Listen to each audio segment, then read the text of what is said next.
نبی پاک کو نا اپنے دادا سے بڑا پیار ہے، بڑا دادا سے، والد سے تو ہوتا ہی ہے، ماں سے تو ہوتا ہی، حضور کو اپنے دادا سے۔ بخاری شریف میں حدیث ہے، جناب ابو سفیان رضی اللہ تعالیٰ عنہ حدیث کے راوی ہیں، فرماتے ہیں کہ جنگ میں حضور کے ساتھ تھا فتح مکہ کے بعد، تو کافروں نے بڑا شدید حملہ سامنے سے کر دیا۔ فرماتے ہیں جب انہوں نے شدید حملہ کیا تو مسلمان تھوڑے پیچھے ہٹے، ارادہ یہ تھا کہ نئی منصوبہ بندی کے ساتھ آگے بڑھیں گے۔ کہتے میں نے نبی پاک صلی اللہ علیہ وسلم کے گھوڑے کی لگام تھامی ہوئی تھی، صحابہ پیچھے ہٹے پر حضور نہیں پیچھے ہٹے اور آگے بڑھے، تو میں نے کہا یا رسول اللہ سب لوگ پیچھے ہٹ رہے ہیں، ذرا پیچھے ہٹ کے نئی حکمت عملی، نئی تازگی کے ساتھ وار کریں گے تاکہ مقابلہ کر سکے، تو جنگ کا موقع ہے،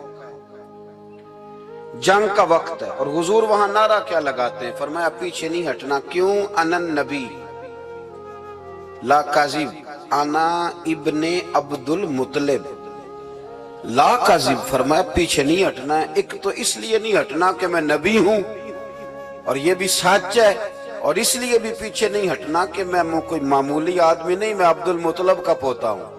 نبی پاک صلی اللہ علیہ وسلم کو بڑا پیار ہے، آنا ابن عبد المطلب، اور میں کوئی معمولی آدمی نہیں، میں عبد المطلب کا پوتا ہوں۔ یہ جنگوں میں حضور اعلان کرتے۔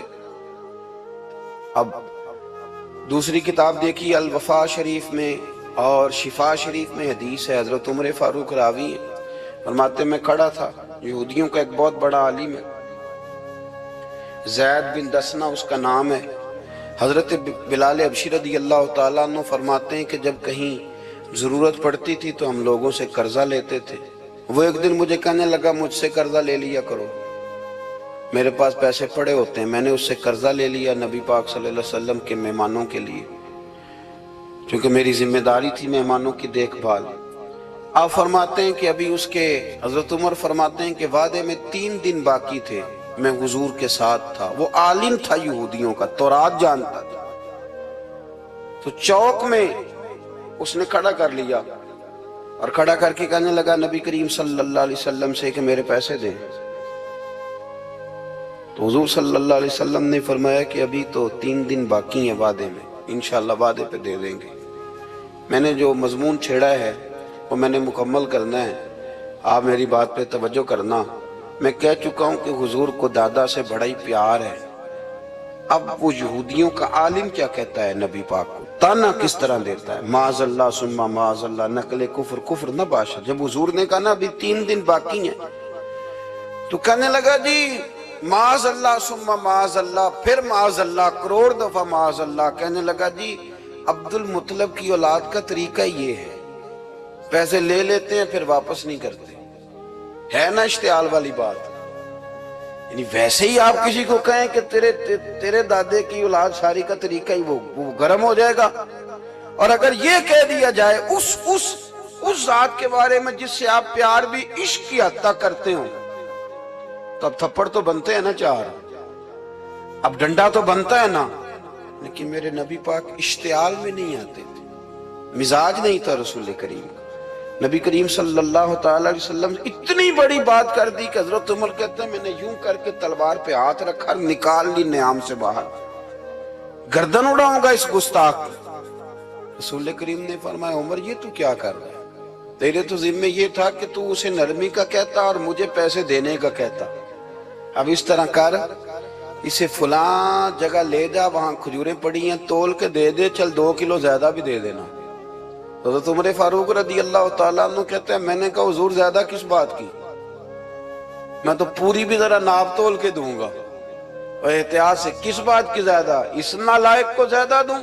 تو حضور فرمانے لگے زیادہ اس لیے دینی ہے کہ تو نے اسے ڈانٹا ہے، تو نے تلوار دکھائی ہے، اب 2-3 کلو زیادہ دینی۔ حضرت عمر کہتے ہیں میں لے گیا اور میں نے 2-3 کلو کھجوریں زیادہ دی، پر وہ میرے اندر جو اس کے بارے میں کوفت تھی وہ جاتی نہیں تھی، میرا دل کرتا تھا کاٹ ڈالوں اسے، اور جب میں نے دے لی نا تو میرے قریب آیا، میرے گھٹنے پہ ہاتھ رکھا۔ آنسو بڑے قیمتی ہوتے ہیں، ایک کبھی نکلتے ہیں، کہتے ہیں جب میرے گھٹنے پہ اس نے ہاتھ رکھا تو وہ یہودیوں کا عالم رو پڑا، کہنے لگا عمر تیرا کیا خیال ہے کہ میں بلا وجہ یہ میں نے بات کر دی؟ کہا نہیں، تو روتا کیوں ہے؟ پہلے بے ادبی کرتا ہے اب روتا ہے۔ تو کہنے لگا عمر میں کوئی معمولی آدمی نہیں، میں پڑھا لکھا بندہ ہوں، معمولی ہوتا تو جلدی مان جاتا، میں تورات کا، انجیل کا، زبور کا عالم ہوں، میں نے آخری نبی کی ساری صفتیں اپنی کتابوں میں پڑھی ہیں، میں نے ساری باتیں چھپ چھپ کے نبی پاک میں دیکھ لی تھی، ایک بات میں نے حضور کی آزمانی تھی ابھی، وہ یہ تھا کہ نبی پاک کے سامنے جتنی بھی جہالت کرو گے نا، اللہ کے رسول کا حلم اس پر غالب آ جائے گا، حضور کا صبر اس پر غالب آئے گا۔ میں نے نا آج وہ آزمانا تھا، اور میں نے نا سازش کر کے بلال کو پیسے دیے تھے، اور میں نے سازش کر کے 3 دن پہلے مانگے تھے، پر عمر تجھے مبارک ہو، میں نے تو آزما کے مانا ہے، تو بغیر آزمائے محمد عربی کا غلام بن گیا ہے، اب لے جا مجھے معافی بھی دلا، اور نبی پاک صلی اللہ علیہ وسلم کی غلامی بھی میرے لیے، اس سند پہ بھی تو میرے ساتھ شامل ہو۔ زندگی میں اشتعال نہ اپنے آپ کو آنے دے۔ لوگ دنیا میں باتیں کرنے آئے ہیں، اور باتیں کرنے والے رہ جایا کرتے ہیں، باتیں کرنے والے، میری بات کی سمجھ آ رہی ہے، اور کام کرنے والے وہ کر جاتے ہیں۔ اگر آپ باتوں پہ آپ وقت گزاریں گے تو رہ گئے۔ اشتعال، وکیلوں کو بھی یہاں اشتعال آتا ہے، یہاں ڈاکٹروں کو بھی اشتعال آتا ہے، یہاں فلانے کو بھی اشتعال آتا ہے، یہاں بھئی آپ کس چکر میں پڑ گئے؟ اگر آپ کو اشتعال ہی آنا ہے، آپ دیکھیں نا اہل طائف نے نبی پاک کے ساتھ کیا کیا۔ تاریخ میں نا کچھ الفاظ ایسے ہیں جو پڑھے نہیں جاتے۔ جب انہوں نے کہا کہ معاذ اللہ آپ نبی ہیں جو دروازہ دروازہ گھوم رہے ہیں، آپ نبی ہیں جن کے ساتھ لشکر ہی کوئی نہیں، پیسے ہی کوئی نہیں، آپ ہیں، اتنے سخت جملے، پھر پتھر بھی مارے۔ اشتعال تو 1.5 منٹ میں آ جاتا ہے بندے کو، اور ہمارے ہاں تو رہ بھی صرف اشتعال ہی گیا ہے، صرف اشتعال ہی ہے، جس کو دیکھو اسے اشتعال ہے، ادھر بھی لڑائی، ادھر بھی دنگا، ادھر بھی فساد۔ بھئی آپ چھوڑیں۔ رسول کریم علیہ السلام کو حضرت زید بن حارثہ نے کہا حضور دعا کریں یہ تباہ ہو جائیں، نبی پاک نے فرمایا لفظ حدیث کے، فرمایا لم ابعث لعانا، فرمایا میں کو تانے دینے والا بن کے آیا ہوں، میں کو وہ ہوں جو تانا زنی کروں گا، بد دعا دوں گا انہیں۔ فرمایا انما بعثت ہادیا و رحمہ، فرمایا میں تو رحمت بن کے آیا ہوں اور لوگوں کو ہدایت کا راستہ دکھانے کے لیے آیا ہوں۔ زندگی میں کبھی بھی اشتعال۔ ایک بات اور کرنی ہے آپ سے، اس پر بھی آپ نے خاص توجہ کرنی ہے، جو ہمارے لیے سرکار کی محتاجی میں سے خیرات ہم نے لینی ہے، وہ یہ ہے کہ نبی پاک صلی اللہ علیہ وسلم کو نا قرآن مجید نے حریص کہا۔ اللہ اکبر۔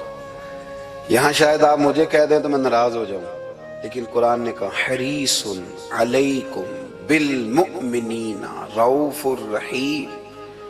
اللہ کرے کہ ہم قرآن کے الفاظ پر غور کریں۔ حریص علیکم، اے میرے محبوب کے غلاموں، نبی پاک صلی اللہ علیہ وسلم نا تم پر حریص ہیں، یعنی تمہاری بھلائی چاہنے میں جلدی کرتے ہیں، تمہاری بھلائی چاہنے میں۔ یہ ایسے الفاظ ہیں کہ اس سے بڑھ کر میں ان کا معنی نہیں کر سکتا، اگرچہ علماء تفسیر نے حریص علیکم کے کئی معنی بیان فرمایا محبوب کو جلدی ہے۔ بیٹا بھی اماں سے کہتا ہے اماں آہستہ آہستہ ہی میری ترقی ہوگی نا۔ اب مرید بھی پیر صاحب سے کہتا ہے حضرت صاحب ہوں میں شروع کرتے لئیے سویرے اٹھتے پہنا تے اے میں ہولی ہولی کر کے داڑھی، مجھے تو خیر بہت سارے کہتے ہیں، اس لیے ایک میرے سنگی ہیں اللہ تعالیٰ انہیں جزائے خیر دے، وہ جنوبی پنجاب سے ہیں تو وہ سرائکی ہیں۔ اب ہمیں اللہ نے یہ اعزاز دیا ہوتا ہے کہ ہمارے پاس ہر زبان کا بندہ ہوتا ہے، اس لیے کئی دفعہ اپنی زبان بھی گڈ مڈ ہو جاتی ہے، کیونکہ سب سے بات کرنی ہوتی ہے نا جی۔ تو مجھے کہنے لگے ایک دن فون کر کے پیر صاحب مبارک ہو گئے، میں نے کہا جی خیر مبارک کیا ہوا؟ کہندے میں ان چھوٹی چھوٹی داڑھی رکھ لئی اللہ دے فضل نہ.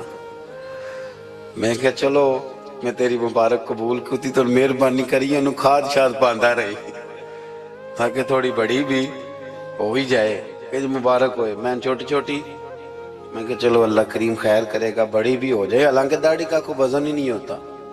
کیوں ہوتا ہے؟ نہ چھوٹی کا نہ بڑی کا. اللہ سمجھنے کی توفیق عطا فرمائے. باہر کا جو بات عرض کر دی ہے اس کی طرف آتا ہوں آپ حضرات سے. حریص علیکم بھئی ہر بندہ کہتا ہے میں آہستہ آہستہ چلوں گا، لیکن نبی پاک صلی اللہ تعالیٰ علیہ وسلم نے شوق رکھتے میری امت کو جلدی سے خیر ملے، جلدی سے. آپ دیکھیں نا ہم نے نا اصل میں سنی تقریریں، سنانے والوں نے سنا دی بس وہ ٹھیک ہے ایک نظام ہے، لیکن کبھی کبھی نا ہم الجھ جاتے ہیں، اڑ جاتے ہیں کہ یار ایسے بھی ہوتا ہے. نبی پاک جلدی کرتے ہیں اپنی امت کو خیر دینے میں، جلدی. حضرت ابو ہریرہ نے حافظہ مانگا تو فٹافٹ دیا حضور. حضرت جابر ابن عبداللہ نے کہا حضور گھر میں غربت ہے تو فرمایا 1 کلو لے جا، کھول کے نہ دیکھنا کھجورے، کھاتا رہنا ختم کوئی نہیں ہوں گا.